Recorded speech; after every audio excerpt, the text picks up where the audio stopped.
Flashback. End of flashback.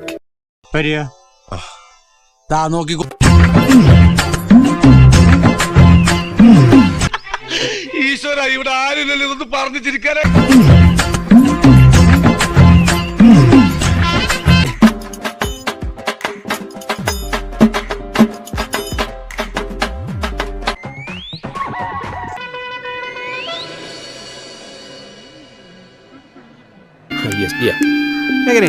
എങ്ങനെയുണ്ട്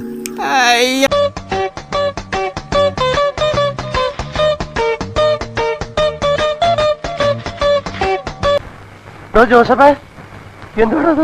ആരുമില്ല ഇവിടെ, എല്ലാവരും നാട് വിട്ടു പോയോ? ആരും ഇവിടെ കാണാനില്ലല്ലോ.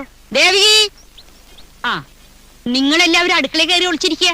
ചില സമയത്ത് കുളിമോളുടെ ബാക്കിൽ ആരെങ്കിലും വന്നു ഉടനെ നീ ബസ്സിൽ ജാക്കി വെക്കുന്ന പോലെ എന്നെ വെക്കാൻ വന്നേക്കുവാണ് എന്നുള്ള ഫീലാണ് നമ്മുടെ കുളിമോൾ.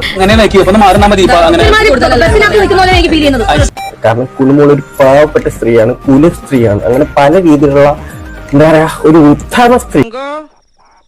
നീ അറിഞ്ഞ ഞാൻ പക്ഷെ ചില സമയത്ത് കുളിമോൾക്ക് അതൊന്നും ഒരു പ്രശ്നം, ഇതൊക്കെ ഒരു ഫണ്ണ്. അവമാനിക്കരുത്, ഞാൻ നല്ലൊരു കുടുംബത്തിൽ പറഞ്ഞവനാണ്. നീ നല്ല കുടുംബത്തിൽ പറഞ്ഞു, ഞാൻ പിന്നെ മറ്റേ കുടുംബത്തിൽ പറഞ്ഞു. എന്റെ ബാക്കിൽ വന്ന് നിൽക്കുമ്പോ എനിക്കത് ആ ഒരു ഫീലാണ് കിട്ടിയത്. അതുപോലെ ഏതൊക്കെ രീതിയിൽ വളച്ചൊടിച്ച് പറഞ്ഞൊരു വ്യക്തിയാണെന്നറിയത്. നീ വിചാരിക്കുന്നത് പോലെയുള്ള ആ പോപിയൊന്നുമല്ല ഞാൻ.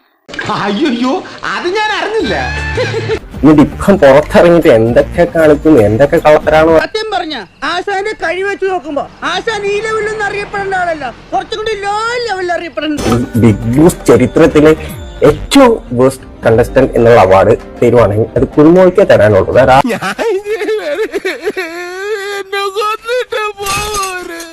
എന്നാ പിന്നെ വരാല്ലേ? അതാ നല്ലത് ചെല്ലു.